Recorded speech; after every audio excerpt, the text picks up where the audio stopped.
estava pedindo a Deus a chance de que esse nosso encontro acontecesse, porque eu tenho certeza que se nós fizermos algumas coisas, assumirmos algumas disposições interiores, tivermos algumas determinações profundas estabelecidas dentro de nós, não será possível passarmos esses dias juntos sem sermos profundamente abençoados.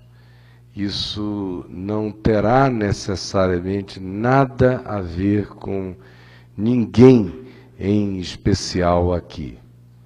Só depende da gente. E a primeira coisa a fazer é se perguntar qual o significado de Jesus e do Evangelho para nós.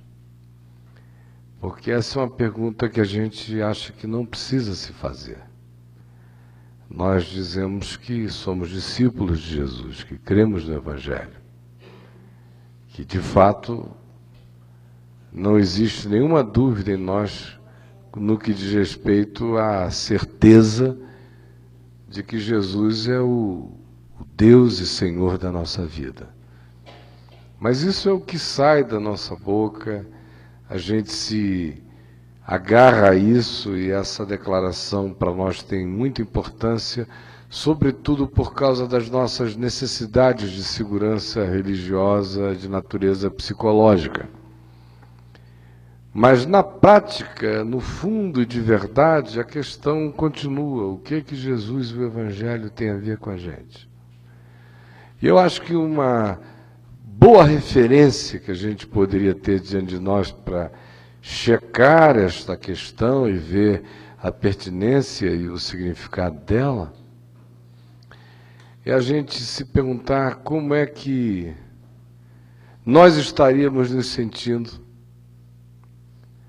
se essa sala aqui fosse o cenáculo no qual os discípulos estavam reunidos logo depois de Jesus ter sido assunto aos céus no Monte Olival.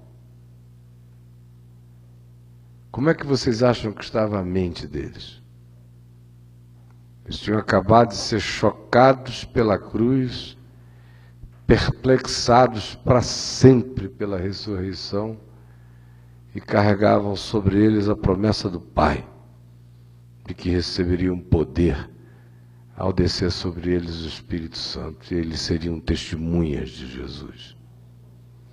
Como é que vocês acham que o coração deles estava, assim, pensando em qual seria a novidade do encontro no cenáculo, quem traria uma boa palavra, se teria algum modelo alternativo novo a ser aprendido, quais seriam as disposições práticas a serem compreendidas, que mensagens você ouviria que poderiam ser transformadas em outras 5 para você pregar muitas semanas seguidas na sua cidade ou no seu grupo.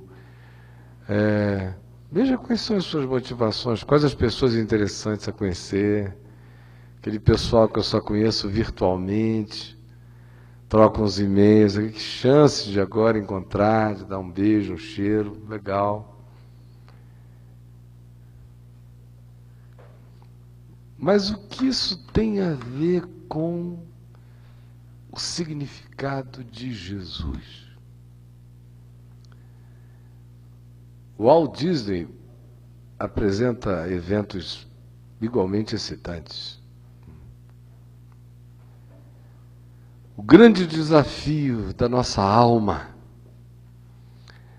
é termos a possibilidade de nos reapaixonarmos por Jesus e pelo Evangelho como fruto de um impacto existencial do Espírito Santo em nós, fazendo ressurgir no nosso coração aquela alegria dos que são primícias em Cristo na fé no Evangelho.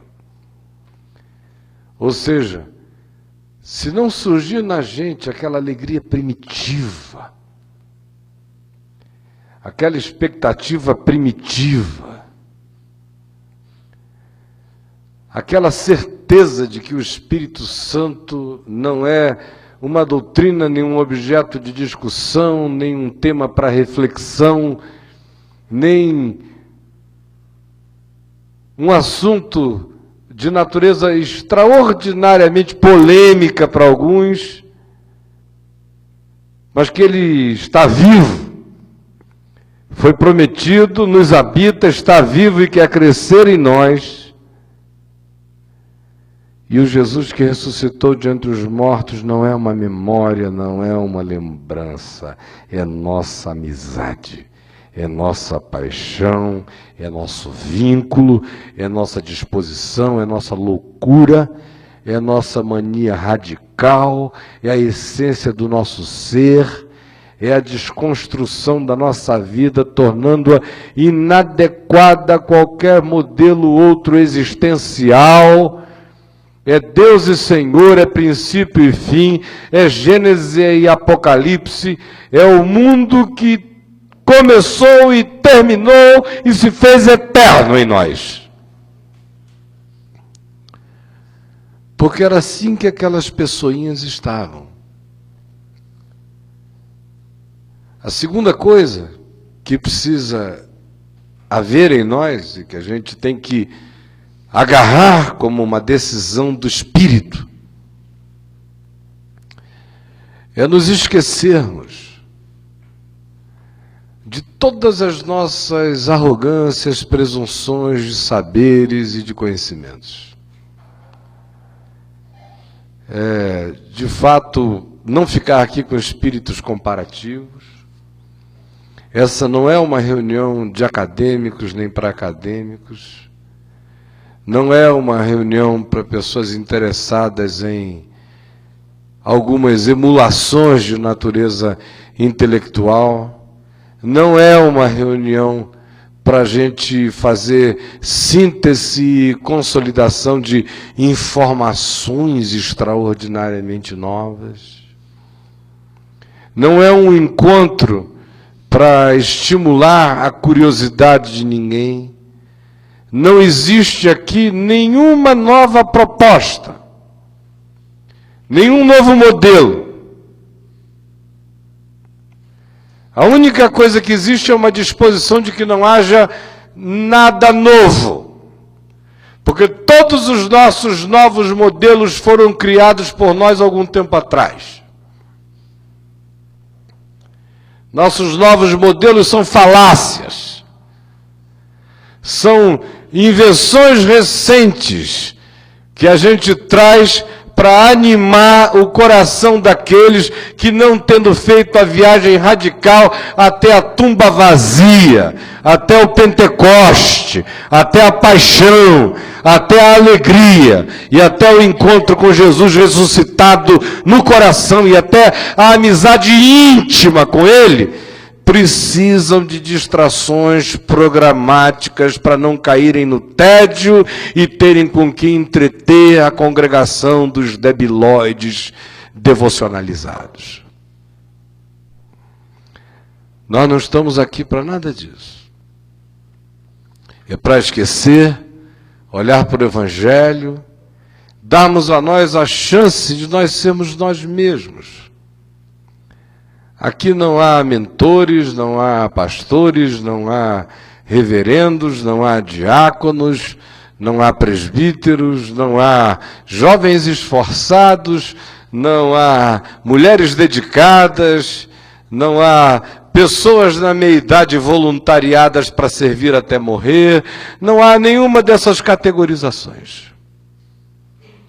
A única coisa que pode fazer sentido, que pode valer em nós e para nós aqui, hoje e durante todos esses dias, é a disposição de nós mesmos checarmos qual é a qualidade da nossa relação com Deus, que vínculo que nós temos com Jesus e o que aconteceu com a gente.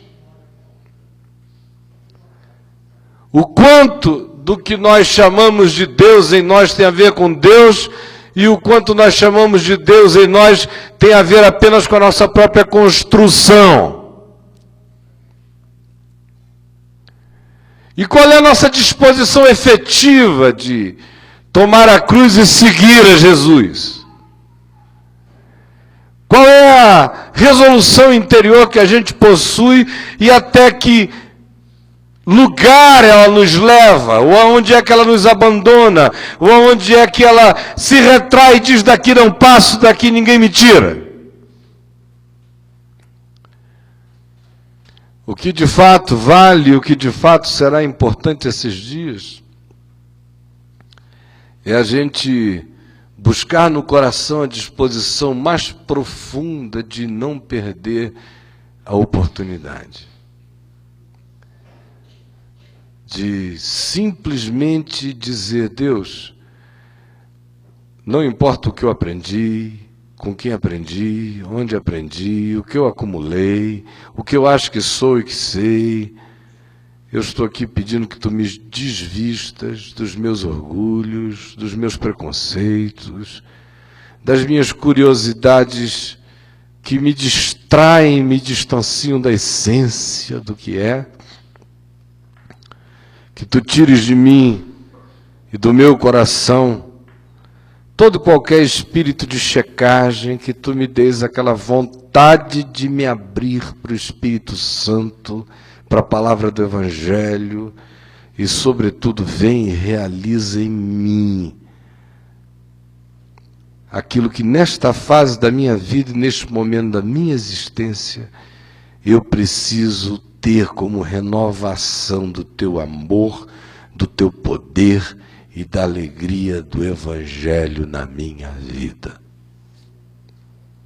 A terceira coisa a fazer é saber o seguinte, que cada um dos que estão aqui estão em níveis diferentes da jornada e da viagem. Há pessoas aqui que já rodaram muito, que já viram muito. E essas, por conseguinte, são aquelas que em geral têm que lutar com mais dificuldade no que diz respeito ao encontro do Evangelho com alguns paradigmas antigos, estabelecidos e fixados, não só na mente, mas até às vezes como vício religioso na alma e nas emoções.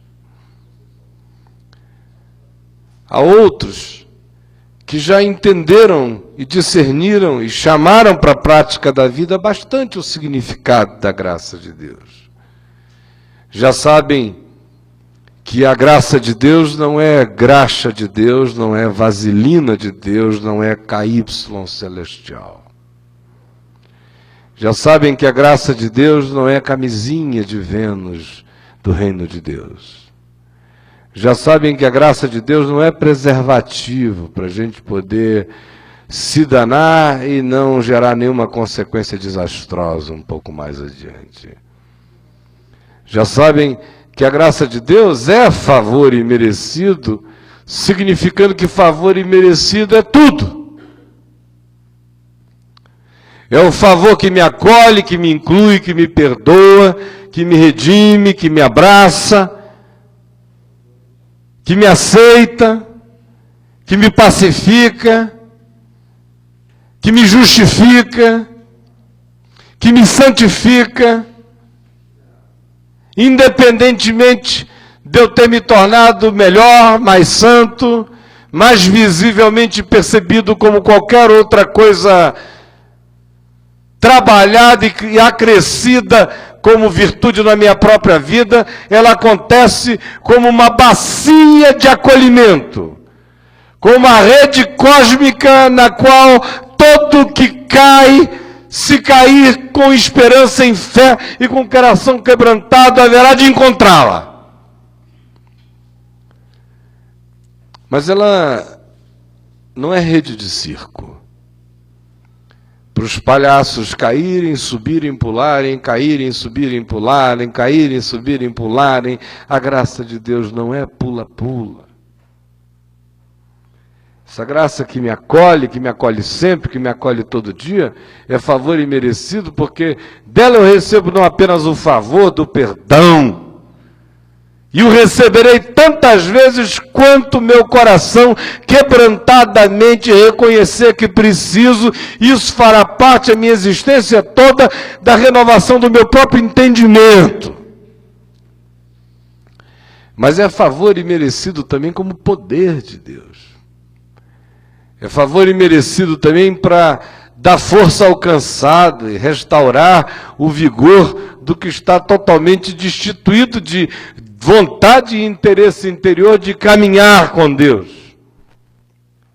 É favor imerecido, porque imerecidamente não só nos santifica pela fé, mas imerecidamente nos coloca no caminho de uma consciência que vai se separando do volume de perversão daquilo que o mundo chama de minha sabedoria e meu entendimento. O processo de santificação na graça de Deus é separação da consciência, se distinguindo do curso deste mundo. Isso é favor imerecido. E é favor imerecido o poder para dizer não, é favor imerecido o poder para dizer sim, é favor imerecido o poder de crescer e abraçar níveis superiores de entendimento e de consciência, é favor imerecido poder negar a minha mesquinharia e deixar que a graça se infiltre em mim como altruísmo, misericórdia, perdão, bondade, compreensão, entendimento para com os meus irmãos, todos eles. É favor imerecido também desistir do espírito de juízo, de julgamento.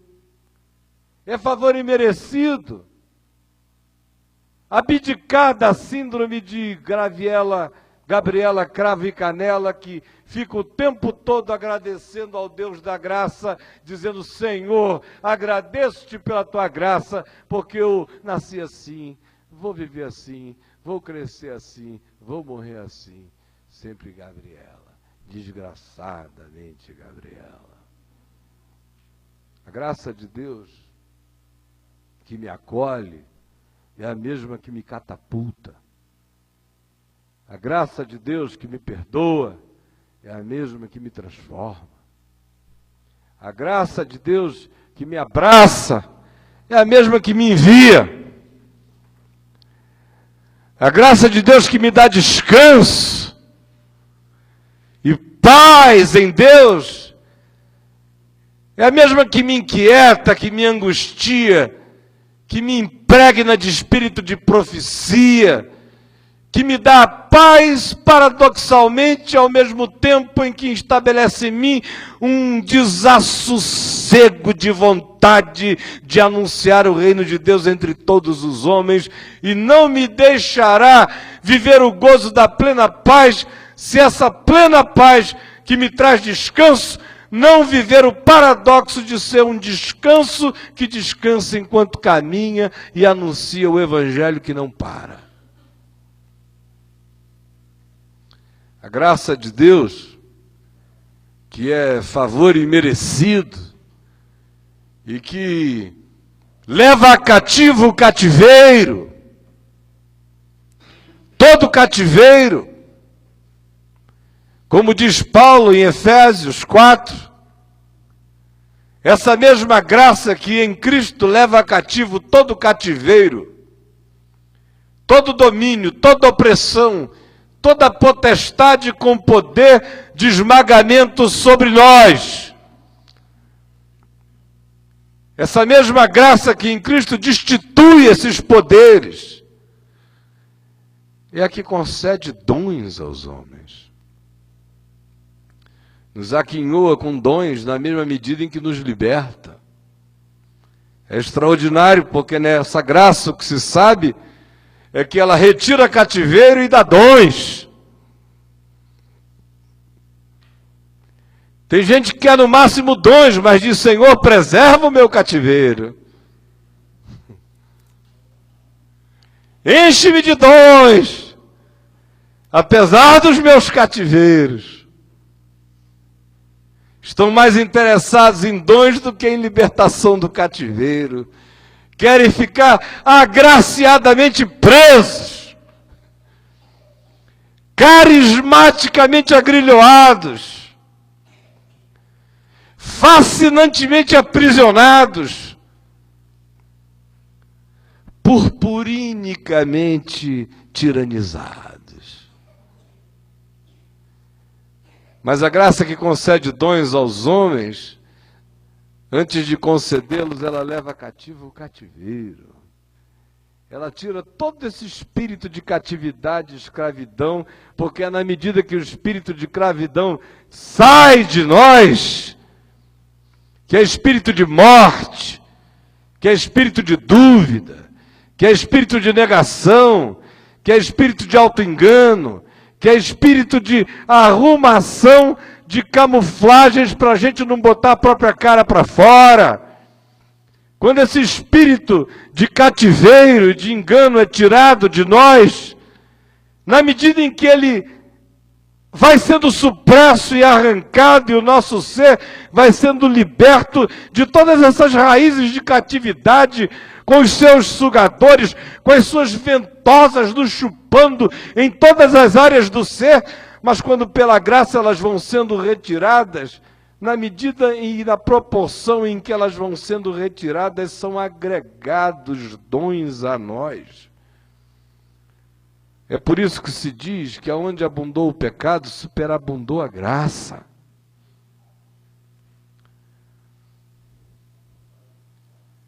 A graça de Deus, que é favor imerecido, é também poder para testemunhar sobre o favor imerecido por nós recebido. Testemunhar com palavras,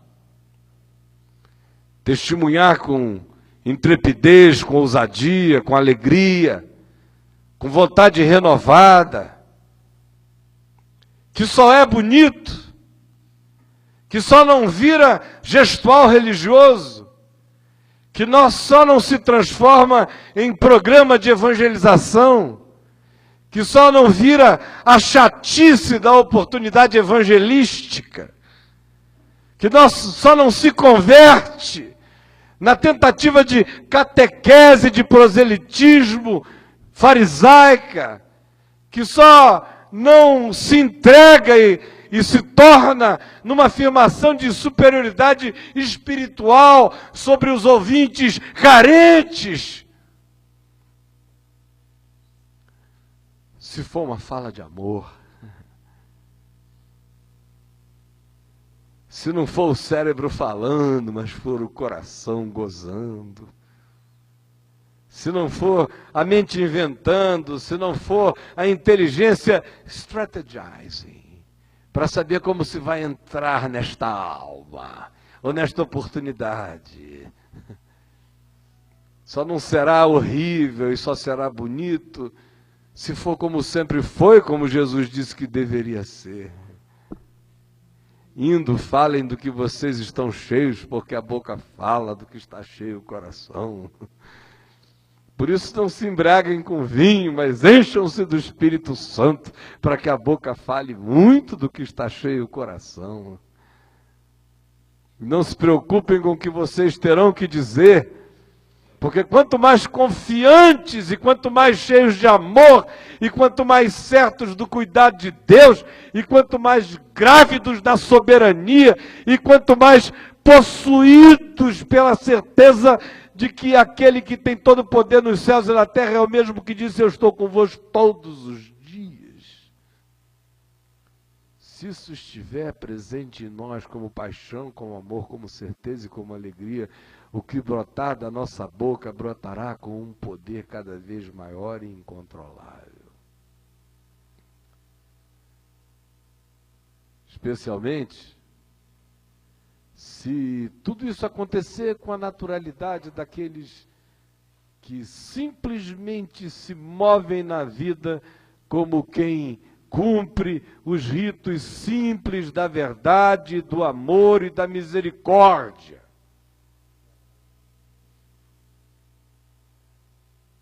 Onde as oportunidades não são vistas como um religioso as vê, nem como membro de uma célula do Partido Comunista no passado haveria como uma chance de cooptação, de catequese. Ao contrário, é a alegria de uma paixão, de um desejo do coração que não tem como reprimir a fala do amor. Essa ousadia tem que ser recuperada em nós em palavras e em gestos.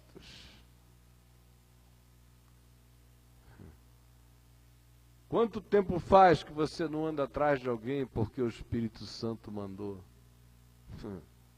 Você lembra daquele tempo que você era novinho na fé? Você lembra daquele tempo? Em que às vezes você ia andando na rua, se é que você é daquele tempo, porque tem muita gente que se converteu de 15 anos para cá, quando já não era mais esse tempo, já estava todo mundo na sem-vergonhice mesmo. Mas quando eu me converti, ainda se acreditava que o Espírito Santo falava. Hoje em dia o Espírito Santo só tem macrofalas, falas globais. Tem a ver, fala sobre povos, sobre grupos, nichos, eventos. O Espírito Santo não fala mais acerca de indivíduos, nem o Espírito Santo se interessa mais por indivíduos hoje em dia. Perder tempo com um cara. O Espírito Santo hoje em dia manda correr atrás de uma multidão, mas da Dona Maria não. E se a Dona Maria for pobre da terceira idade, menos ainda. Até preso e presídio já não é mais visitado hoje em dia, porque não dá para levantar oferta lá dentro. E vocês viram como os hospitais foram abandonados completamente? Moribundo não bota dinheiro na sacolinha. O que eu estava dizendo, no entanto,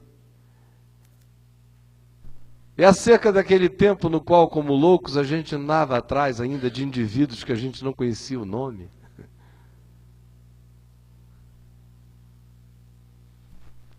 Alguém pode dizer infantilidade espiritual. Alguém pode dizer impressões de uma mente nervosa, recentemente impactada pela ideia extraordinariamente mística de que Deus, o Eterno, se comunica com os homens e lhes narra segredos e lhes faz pedidos íntimos concernentes a um desconhecido passando do outro lado da rua. Deus hoje só fala sobre a Mega Sena.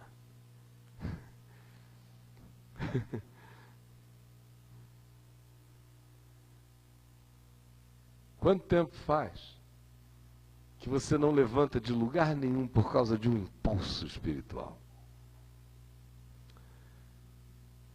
Não estou falando daquele impulso que você tem assim, quando diz assim, vou me levantar e vou ver aquele galpão, porque pode ser que ele seja bom para alugar, para fazer um culto. Hoje em dia também o Espírito Santo só impulsiona pessoas para verem prédios, galpões e oportunidades para crescimento.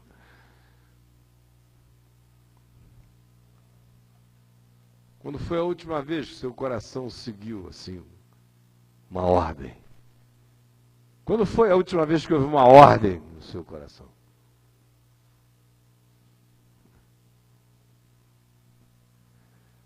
Por que eu estou dizendo isso? É porque eu de fato só acredito em revoluções que começam no coração de pessoas que são capazes de seguir a loucura. Revolução é para loucos, é para subversivos, é para kamikazes, é para dementes do amor, é para apaixonados. É para surtados que acreditam que eles têm um significado tão visceral na história humana quanto tiveram Pedro, Paulo, Tomé, Bartolomeu. São esses narcisistas do reino de Deus que acontecem e acreditam que aonde quer que o Espírito Santo se derrame, ali pode se levantar e pode estar acontecendo o maior milagre de todos os tempos, não importa o tempo, nem a era, nem a época, e muito menos a pessoa.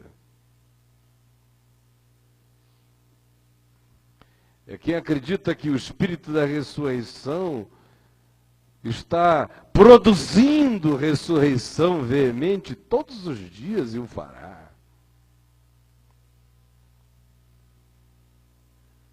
A expectativa é que, portanto, a gente se deixe possuir por essa vontade enorme, que não é motivada por estatísticas, nem por competição, nem por porfia, nem por qualquer que seja referência humana, muito menos por inveja e por disputa, que são coisas malignas da carne no coração.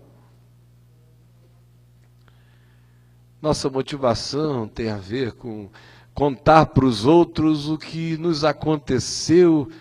E como alguém já disse na Índia, quase 100 anos atrás, essa é uma tarefa que só pode acontecer com genuinidade quando nós nos sentimos como mendigos que encontraram pão e apenas se levantam à procura da comunidade dos outros mendigos para dizer onde o pão está.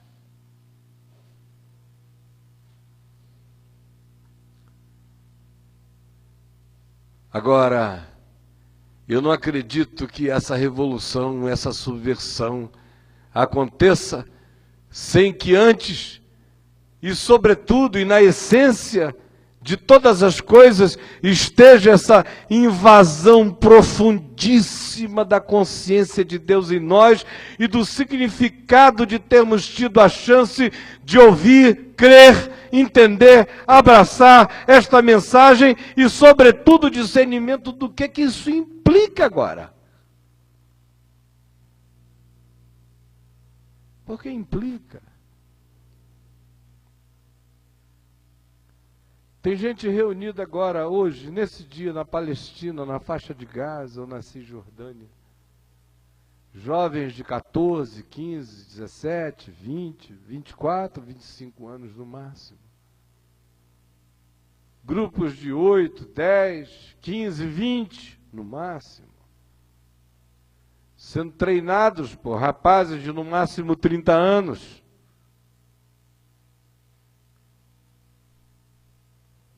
E se dispondo, nesta hora, a abrirem mão de qualquer que seja a expectativa estatística para o resto das suas existências,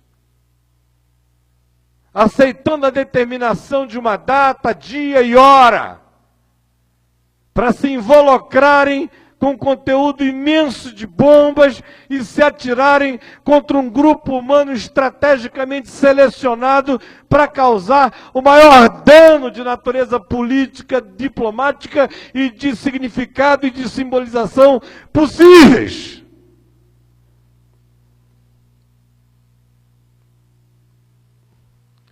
E esses caras fazem isso em troca de 69 para 70 virgens gostosas,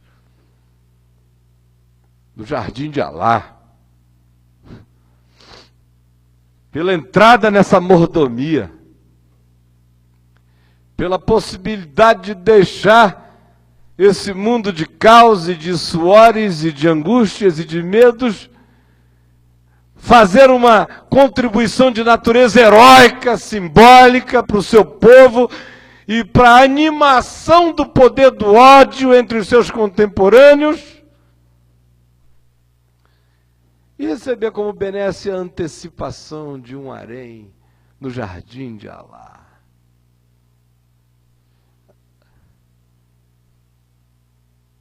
Esse pessoal não precisa de van para pegar.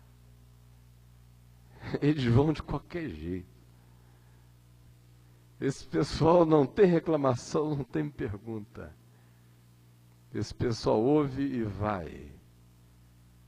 A voluntariedade de um dia significou o atrelamento deles até o último dia.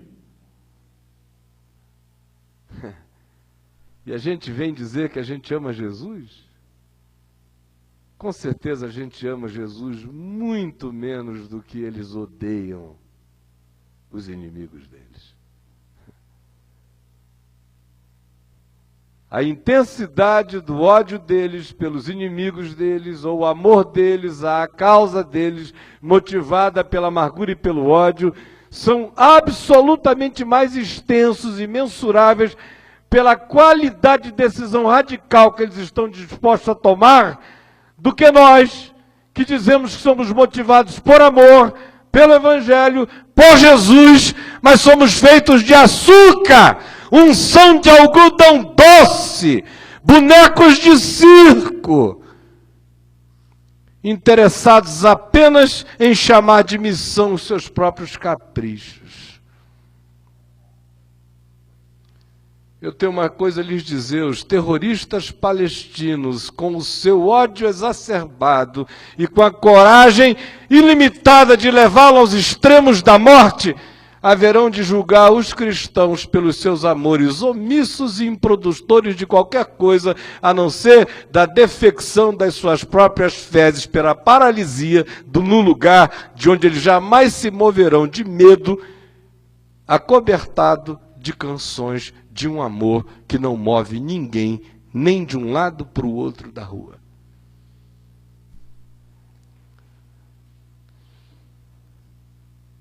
Tem muita gente preocupada com a desconstrução. O pessoal encontra comigo e diz assim: nós estamos no meio da desconstrução. E tem gente que gosta de desconstruir, porque desconstruir é muito fácil. Você entra com aquela bola desse tamanho de aço,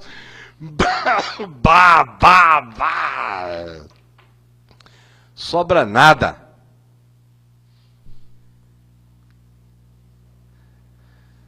Mas tem gente que está abrindo empresa de desconstrução.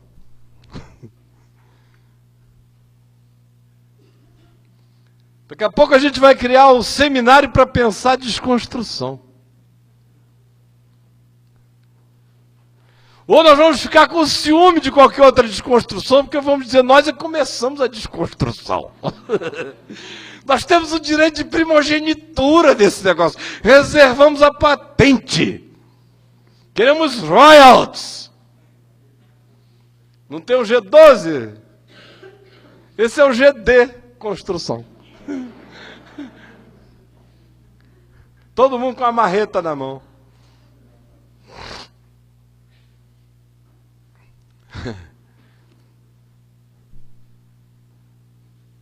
Por aqueles dias, começou João Batista a pregar nos desertos da Judéia e dizia a todos: chegou a desconstrução, arrependei-vos e desconstruí-vos, porque o reino de Deus está perto, mas a gente não tem a menor ideia do que é. Esse é o João Batista dessa geração.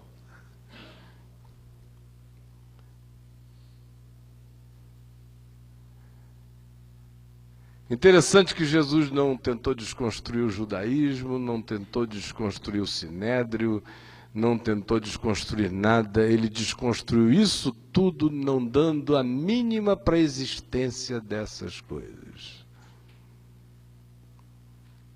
É a ignorância de Jesus e o desinteresse de Jesus em relação a todas elas que faz com que elas se desconstruam correndo atrás dele.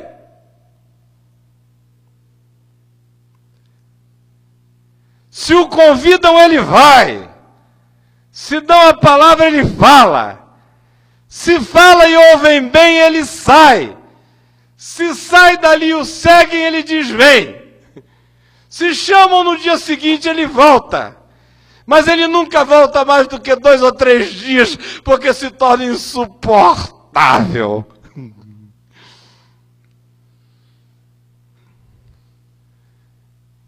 Ele não organiza um grupo para invadir sinagoga. Não chama o pessoal para uma convenção em Cafarnaum para discutir o problema do templo.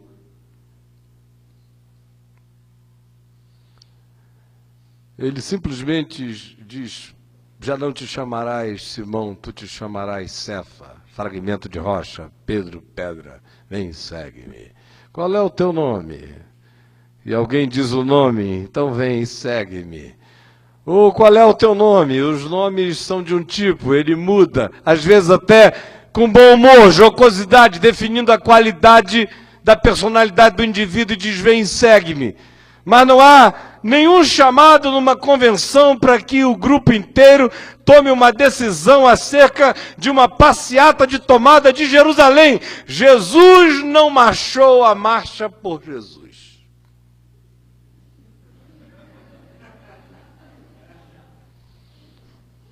Não marchou. Se marchassem, se convidassem Jesus para a marcha para Jesus, ele iria faltar.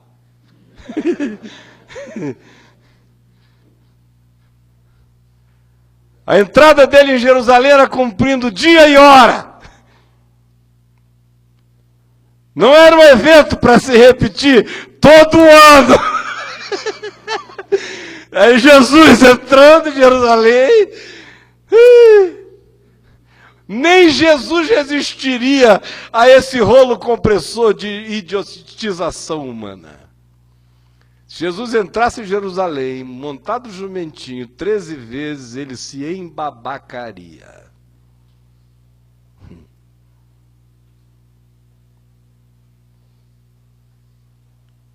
É dia, é hora, é momento, é verdade. Tudo tem que ter significado, o que não tem significado não precisa significar nada.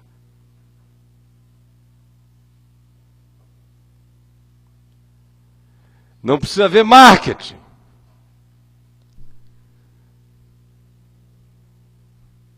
Quem faz o marketing é o Espírito Santo. Ele disse: não cuideis, quando estiverdes na presença de reis, de gentios, de sábios, de coisa alguma, porque eu vou dar a palavra. Mandou não procurar a melhor posição, mandou não buscar o primeiro lugar, disse que tudo isso é desimportante. Sua missão de salvação do mundo é precedida por um maluco que tem uma história para contar para o mundo inteiro e resolve narrá-la do deserto.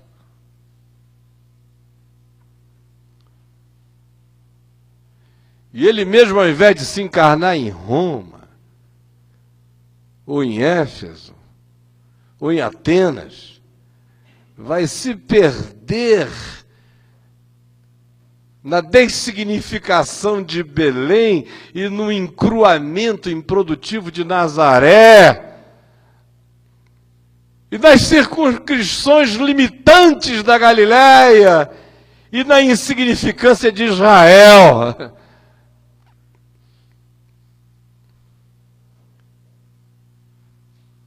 Porque não seguia a um marketing, mas seguia ao Espírito de Deus, que não cria carvalhais, cria sementes,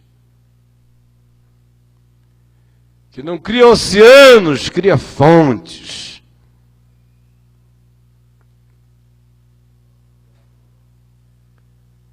Que é todo poderoso, mas decide fazer dia a dia, tempo a tempo, era a era.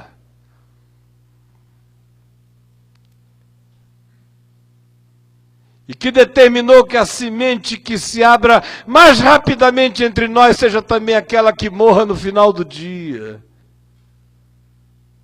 Porque as que haverão de produzir árvores seculares, mesmo no ato de brotar, brotarão com a devida solenidade e com a gravidade do que carregam. Assim é com Jesus, assim é no reino. E esses dias aqui, nosso grande desafio será perguntarmos a nós mesmos o que é que nos trouxe até aqui ao caminho da graça.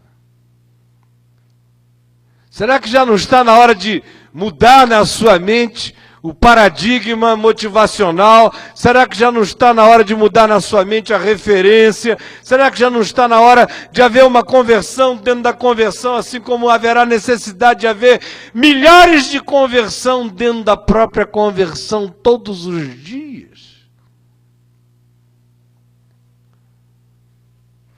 Pode ser que você tenha chegado traumatizado. Pode ser que isso aqui para você tenha sido apenas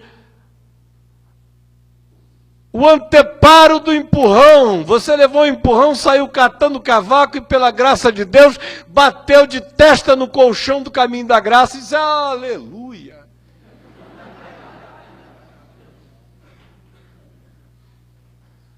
Aí o cara fica ali, posição confortável para dizer assim, safados, só olhando para lá, sem vergonhas, me expulsaram, me odiaram, não me entenderam, não me quiseram, me usaram, me abusaram, vai ficando até com boca de ébrio.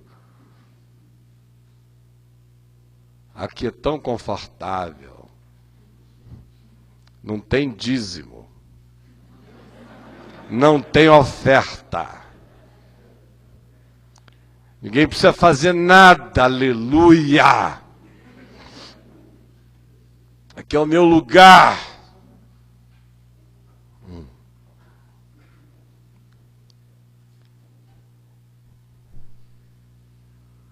Ou então diz assim, aqui é o meu lugar porque eu estou de saco cheio. Essa é a pior declaração que eu ouço, é o cara que me diz que está no caminho da graça porque ficou de saco cheio. Pelo amor de Deus, irmão, vá logo antes que você faça a mesma coisa com o meu. Tá pensando que é só o teu que sofre disso? Um cara como você enche o de qualquer um rapidinho.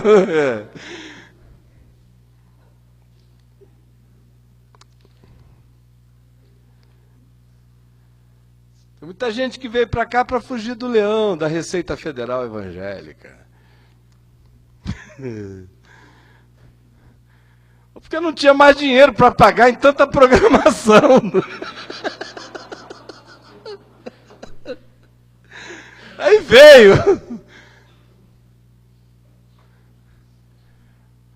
Tem um cara que diz, eu vou para lá também porque é o seguinte, eu já passei dos 32, até agora eu não sei se eu gosto de homem ou de mulher pelas vias das dúvidas, deixa eu ficar num lugar onde pelo menos eu não serei apedrejado quando eu me decidir.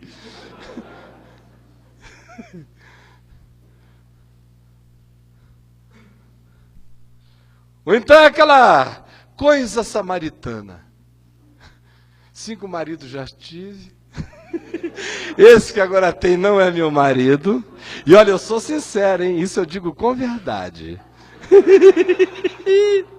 Deus ama a verdade, essa é a minha. Não sei qual vai ser a minha amanhã, mas hoje é essa.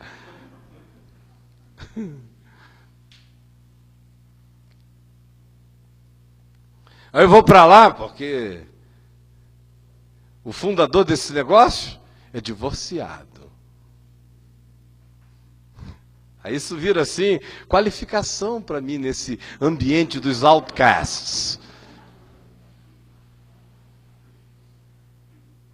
Mas tem gente que encontra essa identificação, vocês já pensaram, coitados desses discípulos.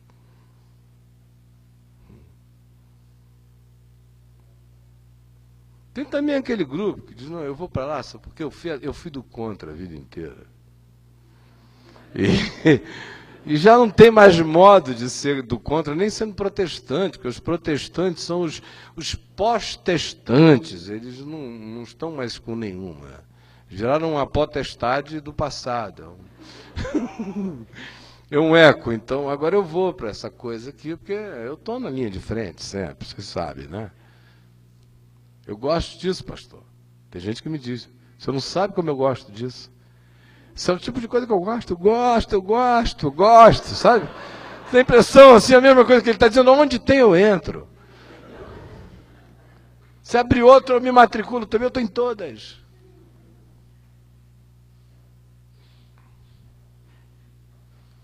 Tem também aquele pessoal do Botafogo, né? Que a estrela solitária conduz. É o cara que diz, eu jamais serei Flamengo. Ficarei nesse grupo enquanto não crescer. Se crescer, eu saio, porque a minha vocação é para a estrela solitária desde 1910. Sofrer. Esses times que dizem vencer, vencer, vencer, uma vez renascer, renascer até morrer. Esse eu não, o cara já diz que não fica nesse, ele é do contra. O negócio dele é Botafogo, Botafogo, desde 1910, foste herói em cada jogo, ninguém viu, mas não tem problema não, Botafogo somos eu, você e nós e ninguém mais no Brasil.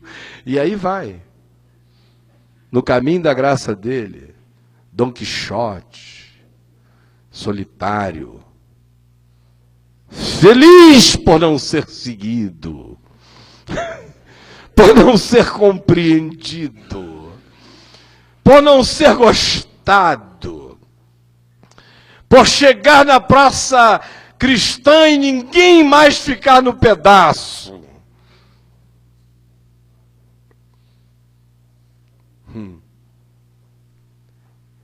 É uma hora para a gente checar a nossa motivação e ver qual é a conversão na conversão que a gente tem que fazer e ver se a motivação que originalmente nos empurrou para dentro dessa viagem que a gente vem fazendo junto, se justifica ainda hoje, dado o tempo decorrido, ou se, em permanecendo você nela, não se instaurará em você um processo de imbecilização que vai paralisar sua existência. Por isso, é hora agora de ver qual o significado da sua presença na jornada?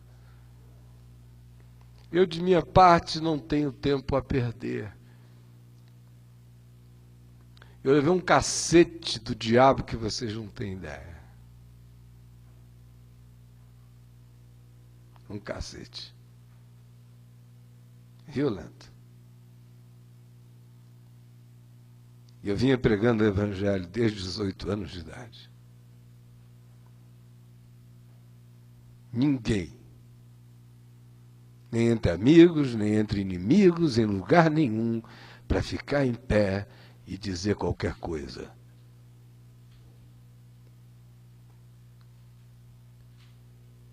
Mas na mente e no coração de muitos, eu provavelmente já tivesse me tornado algo danoso, pela superlativização da minha imagem no coração de um monte de gente. Nada que eu tenha provocado, nada que eu creia, aqueles que me ouviam tenham querido conscientemente gestar neles mesmos, mas por todas as razões compreensíveis, cresceu, surgiu, se amplificou no coração e chegou uma hora que, por meu próprio salvamento como homem, Deus permitiu aquela visitação do mal.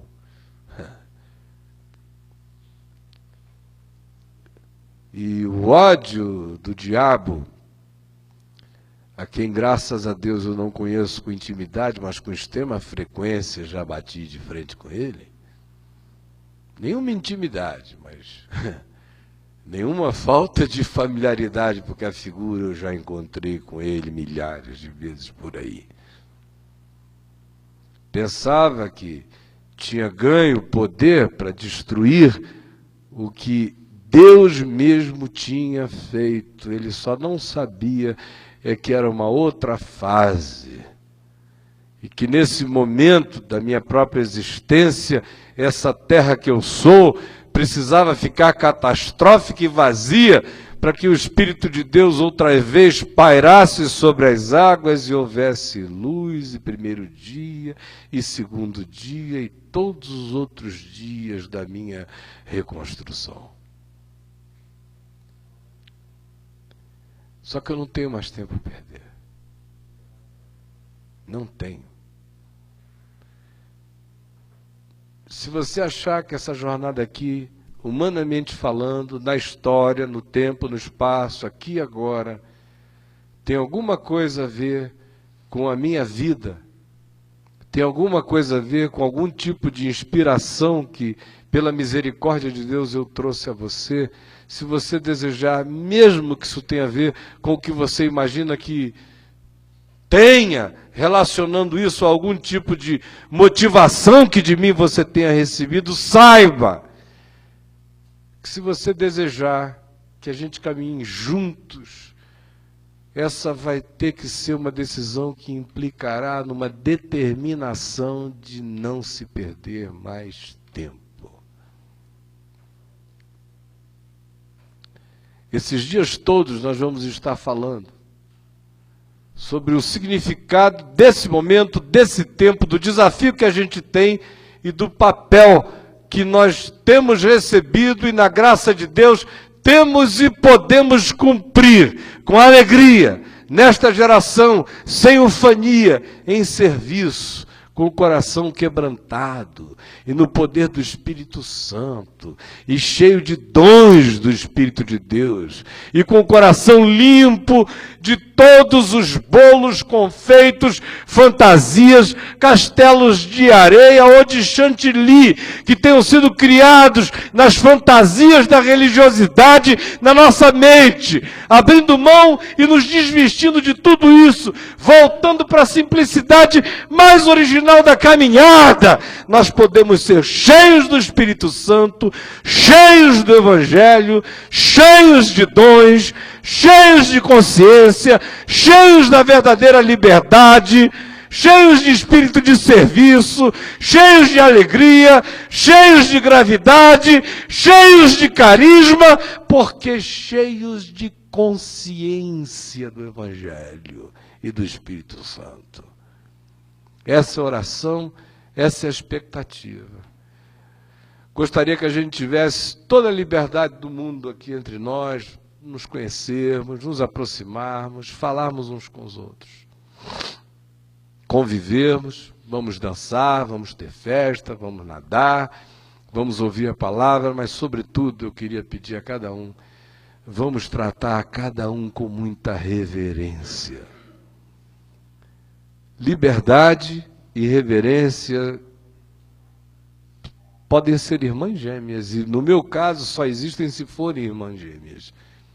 Porque ninguém que não me reverencie vai ter liberdade comigo, e ninguém a quem eu não reverencie, é difícil dentro do meu coração encontrar essa pessoa, vai ter de mim qualquer outra coisa que não seja liberdade nos moldes mais simples dela. Onde existe reverência e liberdade, a ambiência para todo relacionamento sadio. Eu quero chamar o Marcelo Quintela aqui à frente, e enquanto ele vem, eu queria agradecer a todos os que trabalharam para que a gente estivesse reunidos aqui. Todos. E de modo muito especial, antes de fazer isso no final, no domingo, eu queria de antemão agradecer o Mura, a Malu e o Jack, uma quantidade enorme de pessoas, de amigos queridos, irmãos, que foram se juntando a Cacau para fazer tudo isso acontecer, não é? Adriana, tantos outros. A Suzana, que chegou do Maranhão, me trouxe Guaraná Jesus, uma mesinha gostosa, que já está lá do lado do meu lugar de trabalho, e camarão, cada talagada de camarão que a gente vai devorar, com a maravilha. Chegou aqui, mal chegou, já virou diaconisa no aeroporto. A Suzana trabalhou com a gente lá na Vind, na EVB, muitos anos, uma irmã amada, querida mesmo. E eu queria pedir ao Marcelo para vir aqui, ele que tem sido o mentor executivo das articulações do dia a dia, das estações, dos vínculos, das teias, dos tecimentos, das construções, para vir aqui trazer uma palavra de saudação e também para apresentar cada um, chamar os grupos para que todo mundo aqui tenha a chance de ir se conhecendo. Com você, meu amigão amado.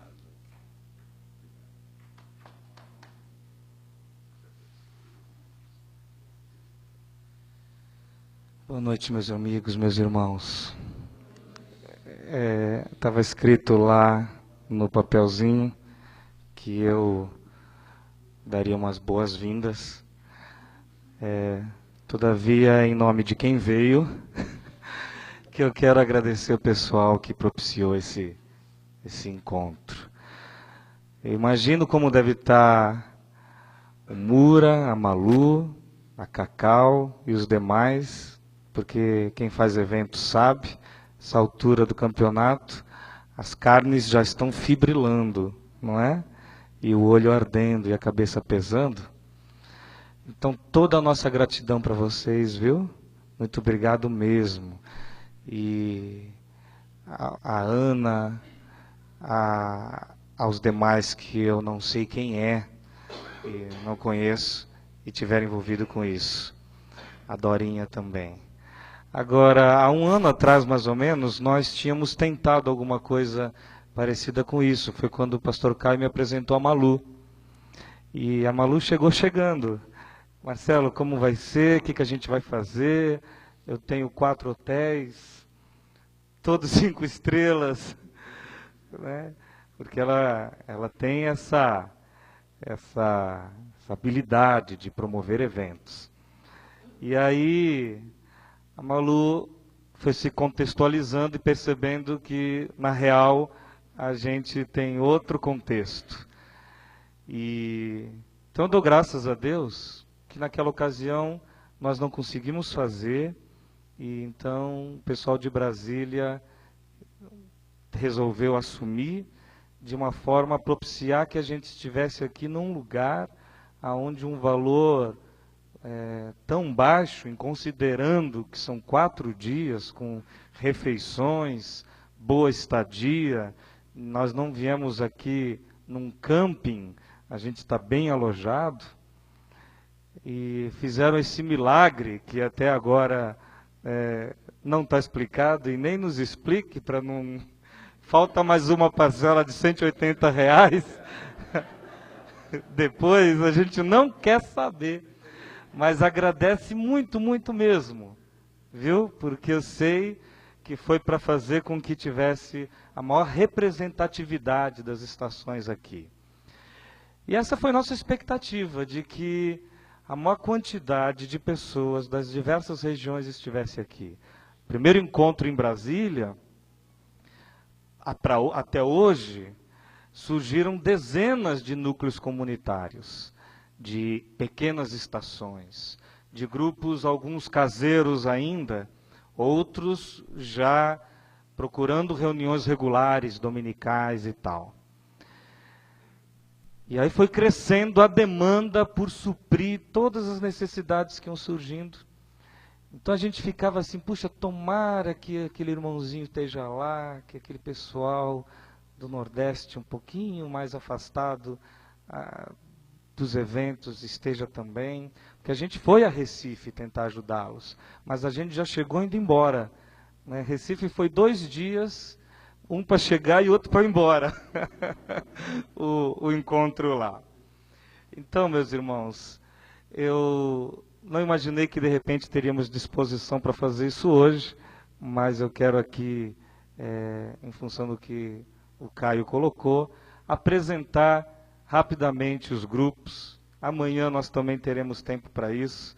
Queria que hoje a gente pudesse levantar os grupos que vieram dos lugares, não é? Assim, se a gente começar da região norte ali, cadê o grupo de Manaus? Cadê? A Ana veio. Muito bem. Que pena que o Heraldo não pôde estar aqui, não é? Mas a Aninha de Manaus. Belém também está. Por favor, Belém, fique de pé. Essa é a Cristina, né? E a Cristina seria ela? Seu marido. Então tá bom, ele virá. Obrigado, viu, meus irmãos? E de Natal, eu pulei Natal, pode Fortaleza, eu pulei Fortaleza, esse é o Ronaldão. Como que é o mapa lá? É primeiro o Ivo, né? Nessa sequência. O Ivo veio com seu pessoal e depois o Álcio lá de Natal. Pode levantar para o pessoal ver. Ó, esse é o pessoal de Natal. O Álcio, Rodolfo, sua esposa. Obrigado, viu? E aí como é que é? Depois quem é?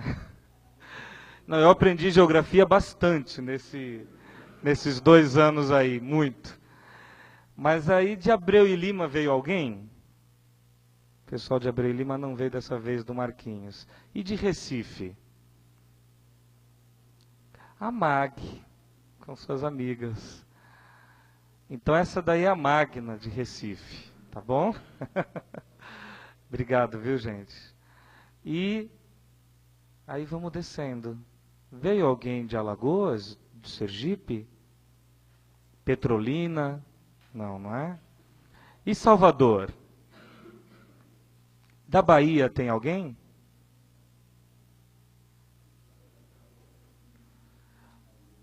A irmã é da onde? Jequié. No primeiro encontro tinha um colega do Caio de Jequié. E de Minas Gerais, o Chico abriu lá umas 207 núcleos lá do caminho, em todo o interior. E aí, de Minas, do estado todo, quem é que está aqui? Pode levantar assim para a gente ver. Ok, os irmãos. De Uberlândia tem gente? Uberlândia. Sete Passos tem? Sete Lagoas? Não, Sete Lagoas.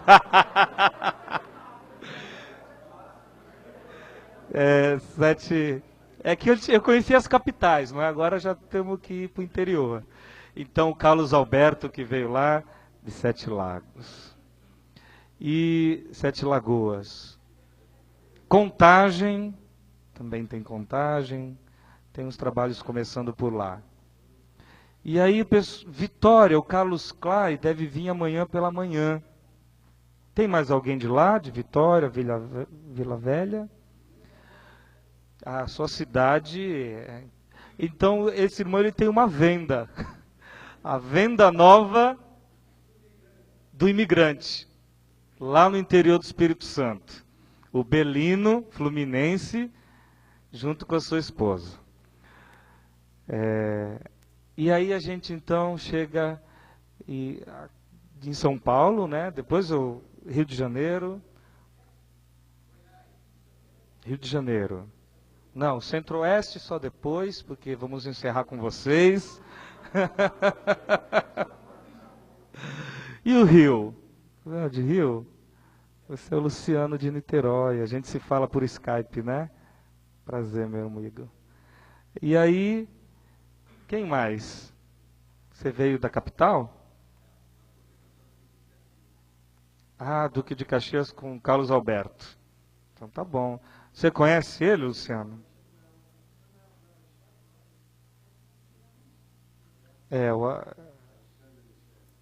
O Alexandre e a Michele são em Mesquita. Né? E aí em São Paulo nós temos o pessoal de Porto Ferreira. Fica de pé, Tião, o pessoal te vê, o Lázaro, os demais amigos. Ok. De Campinas também tem o Marcelo. Como? Anderson. E Marcelo ficou lá, é um colega lá. E aí, quem mais? De São Paulo, da capital, Carlos Bregantin e aqueles irmãos. Então, olha, esse aqui é Carlos Bregantin, viu, gente? Tá bom? Descobri uma foto dele na Eclésia esses dias. Bem novinho. Foi sim. Mas eu não vou falar matéria, não. Tá lá.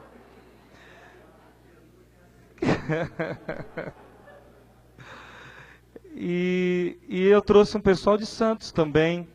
Queria, não sei quem de Santos não foi dormir, mas pode ficar de pé aqui.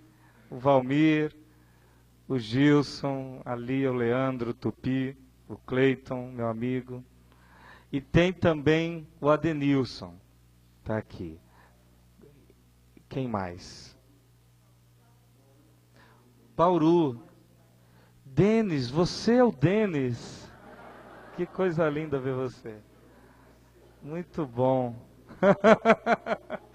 Então, Denis de Bauru com o pessoal dele. Do estado de São Paulo, quem mais que está aqui, além de Atibaia, o Elias com a Ellen? Ele é o Elias do Pau Toque. Todo mundo apresenta assim, não é? E é o Djavaneando. Mais alguém do estado de São Paulo? Nós não temos alguém lá do sul do país? Quem fez a viagem mais longa? O Newton. Quem mais? O Newton é sua sobrinha. Muito bem. E aí vocês vieram de Paranaguá, né? Então nós estamos iniciando um caminho lá em Brusque. Não sei qual que é a distância. É longe? É. Brusque, próximo a Joinville. E no sul tem o pessoal de Curitiba, né? Que não sei se puderam vir, se alguém veio de Curitiba. Agora, eu sei que do Centro-Oeste, do pessoal que nos recebe aqui, nós temos o pessoal de Goiânia também. Daqui eu estou vendo o reverendo Eudaldo, não é isso? De Anápolis, isso. Irmão também de Anápolis, de Goiânia. E de Taguatinga? Bastante gente de Goiânia. Quem é de Goiânia fica de pé para a gente ver. Por favor. Então, esse é o pessoal da estação Nascente lá em Goiânia. Tudo iniciativa aqui do Caminho Brasília. Tudo Fonseca que tá indo. E de Taguatinga?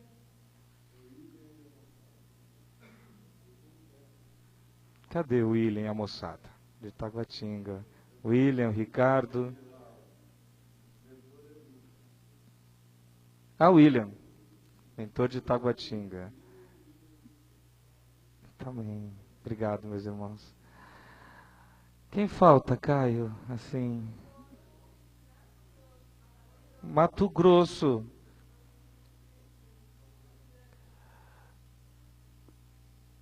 Eu estou tentando. Alex. Então, eles ainda não começaram a estação lá, estão começando, não é? Eles vieram aqui dar uma espionada, saber qual é, e vamos ver o que acontece lá. Mas é o Alex. E o pessoal de Brasília, eu queria que ficasse de pé para a gente conhecer, nós os que viemos de fora, não é? E vocês de Brasília, obrigado mesmo por estarem aqui nos ajudando, recebendo a gente. Desculpa já qualquer coisa de antemão, até o final desse período. Toda a reverência e toda a liberdade. Jack que está ali. Amém, meus irmãos. Vamos ficar todos de pé, então.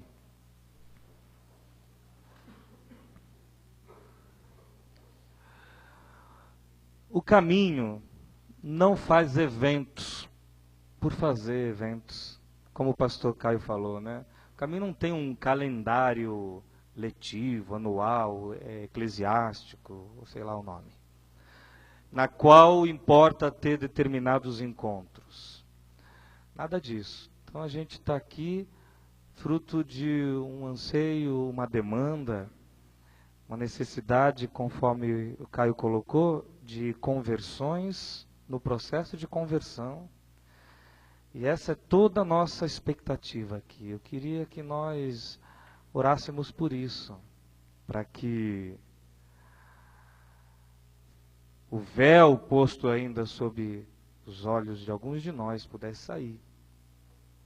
Folclores acerca do caminho da graça também pudessem cair. E todo o significado do Evangelho, conforme o pastor colocou, possa alcançar a todos nós. Cada um conforme sua consciência, seu entendimento e o nível que está, conforme ele disse.